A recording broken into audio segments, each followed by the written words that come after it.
Okay, this is a basic introduction to Agisoft, Metashape, and photogrammetry in general.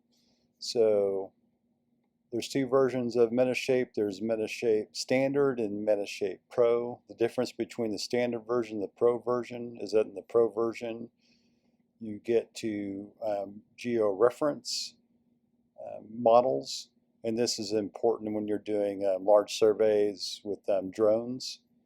And that's the main difference between that and the standard version. But for most projects, the standard version will work great, but for like landscape surveys, and you'll definitely need the Pro version. So the overall layout, you can change the themes of Metashape to get it to look however you want. So you just go to Metashape Preferences and Appearance, actually General, and under here Theme, you can pick how you want the program to look. I prefer the classic look at the moment. GPU, you can change which GPU it's using, and you can also hook Metashape to network to enable network processing between multiple computers to make it go faster. You can tweak how the background looks. So for instance, here we can make this a white color,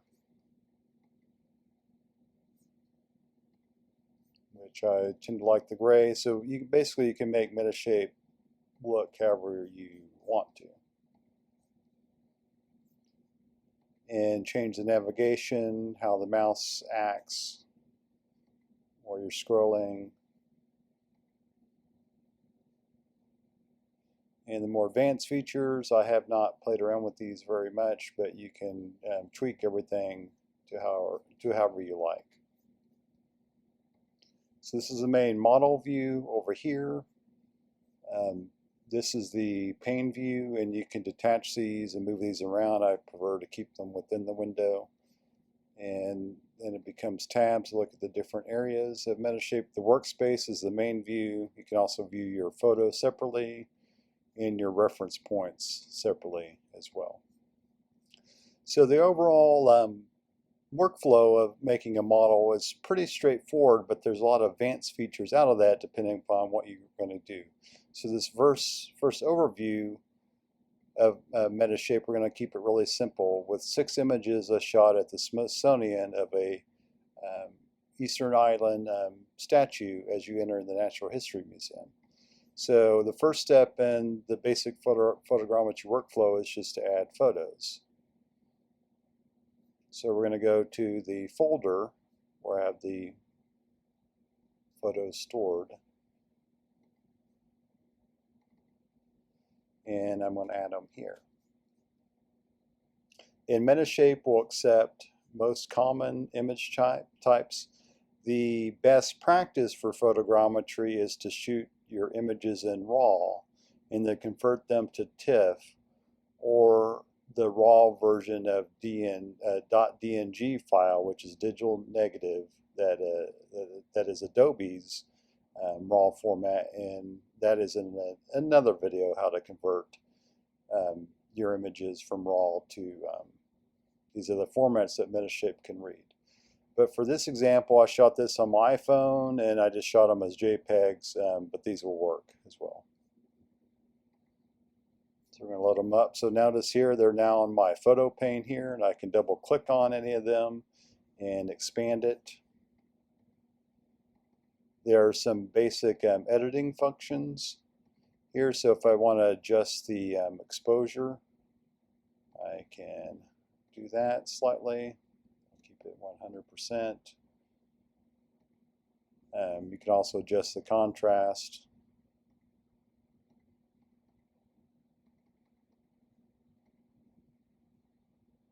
I generally leave the settings, and you can apply these settings to all the images at once if you wish. Another basic thing that you often need to do in photogrammetry is to create masks. And with the image selected, you can mask right here. This is the selection tool, and there's different selection options. There's a rectangle selection, intelligent paint, magic wand. What I normally use is the intelligent scissors, particularly for objects that aren't awkward in shape. So just selecting points around here, you can make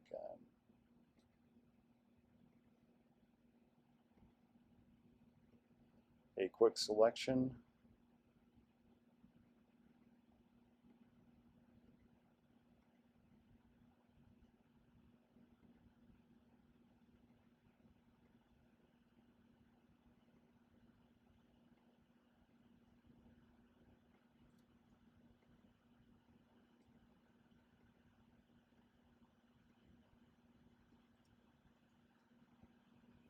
And then go to here to edit. And in this case, we're going to invert selection, so we're selecting outside everything that we selected, and hit edit, add selection, and now we have a mask here if we're trying to eliminate the outside part of the image. But for this example, we're just going to run a quick model, so go to workflow, align photos, which is the first step. Normally leave generic pre-selection checked if you're shooting these images in order. The default here normally when you open up Metashape is a key point limit is 4,000 and then 1,000 on the tie limit. The limit is how many points it's going to try to find within each image to align them. The tie points are the points that are trying to find in common between the different images for alignment, and the key points are the different depth points it's using to try to make a surface. A new option in Metashape is to exclude stationary tie points. That is, if you're keeping the camera still and moving the object, often you'll have a background that's not moving compared to the object. In this case, you want to ignore the background points so that doesn't mess up your alignment. So I normally just leave this checked, although in using a turntable often it's still picking the background points, but I still leave this checked anyway. Adaptive camera and model fitting I normally leave checked, so we'll go ahead and apply mask. In this case we can just use it as none because this model should work without any masking, but if you're trying to mask to eliminate the background, if you only mask a few images, you want to apply mask to tie points. If you mask all your images, then you want to apply it to key points. So we're going to pick none in this case. We'll go ahead and run it.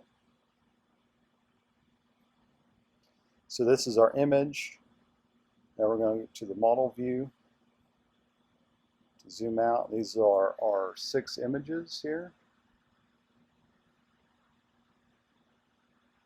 And you can see here they look like they're aligned. And if you don't see the blue squares on your computer when you're running a model, it's just this little camera icon here. You click on and off. And you need to look at that to see if the images look in alignment. If the little blue squares where it's determining where your camera positions were at don't look like where they should be in relationship to the model, then you have other issues you need to address, and you don't need to go on to step 2. Which we're going to do now. One thing to always check is to make sure your model is within the bounding box. And this is the bounding box right here. You can adjust the size of the bounding box and angle of the bounding box with these options here. And I normally pick resize so I can see it without moving the bounding box around. And it looks like my model is going to all fit within there. If you go on to steps 2, 3, and 4 without adjusting the bounding box and your model extends outside of it, your model is going to get cut off. And that's heartbreaking if you spent 3 or 4 hours trying to process your model for the dense cloud and mesh, and you end up with a cut off model and you have to redo it again because of the bounding box error. So let's go ahead and our next step is to build the dense cloud. So we'll go ahead and do that. Normally I select high and also depth filtering aggressive and let it calculate the point colors and point confidence as well.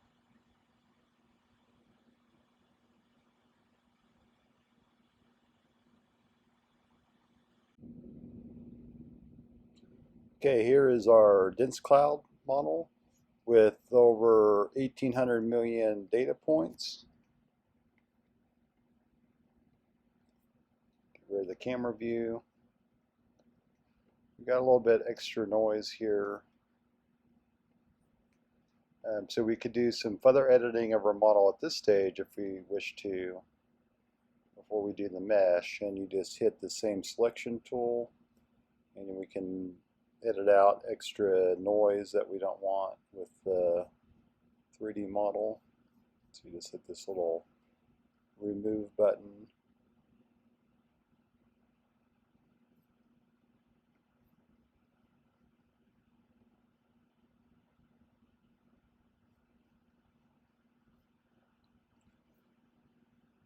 Just like that, and you could do some further editing if you didn't want this base in here, but we'll just, for this example, we'll just leave it alone. Leave it alone for now.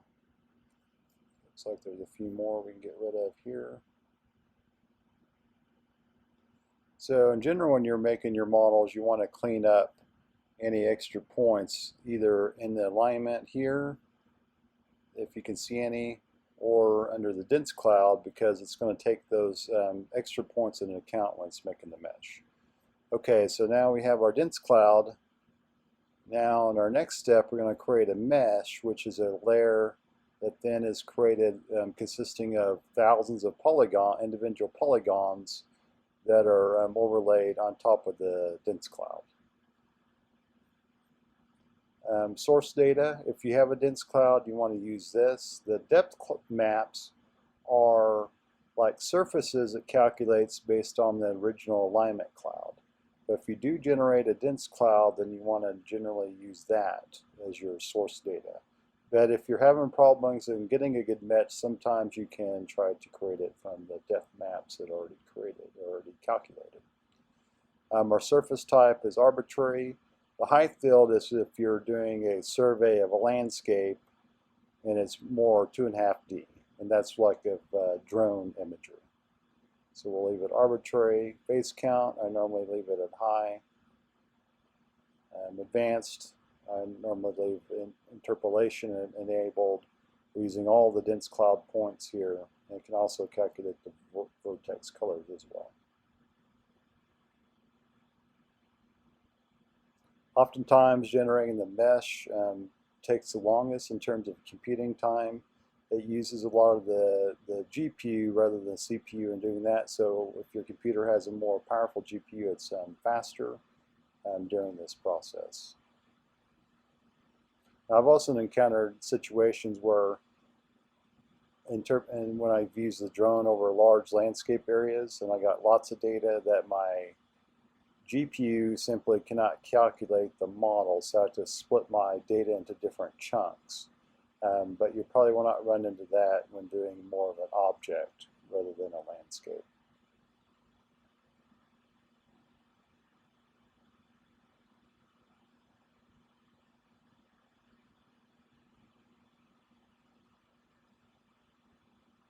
Okay, so now we can click on our mesh icon here and see what it looks like. And so this is what it has generated for us. So we got a little extra bits. We could clean it up through more editing and also using our masks to get rid of the noise from the background. But for this initial example, fairly good. You can see like little individual features within the rock. So not too bad of a job. And the last step is then to generate a texture layer. On this step, you can also look what it looks like in general with the color, and that was the option of calculate the vertex color from the images. But this view isn't as detailed as the actual texture layer, which we're going to generate now. So go back to workflow and build texture. I normally leave these checks: enable hole filling, enable ghosting filter. Texture type, I normally leave it on diffuse maps. Of course, our data is from the images. Leave mapping mode on generic. But if there's all kinds of advanced workflows you can do using these different options, but I normally use the default setup here. But there's room for lots of experimentation if you're not getting the texture that you like.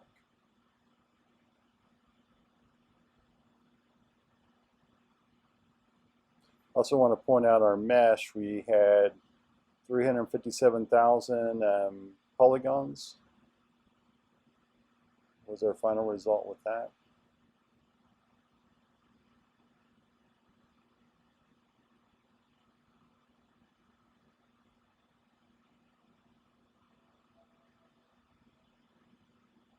Generating the texture normally doesn't take too much time compared to the other processes.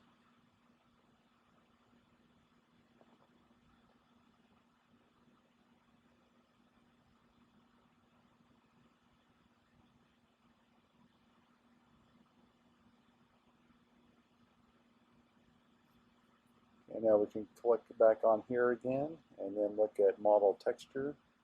And now that's what it looks like. So more detailed than compared to the shaded version.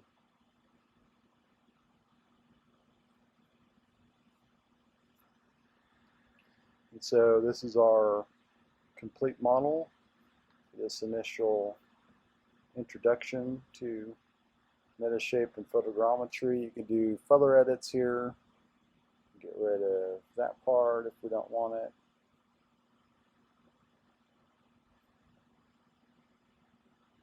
And further refine this model until we get it exactly how we want it. Not bad for only 6 images at the entrance of a museum with a iPhone camera shot in 2016. It's amazing what you can do even with a smartphone for some basic 3D modeling.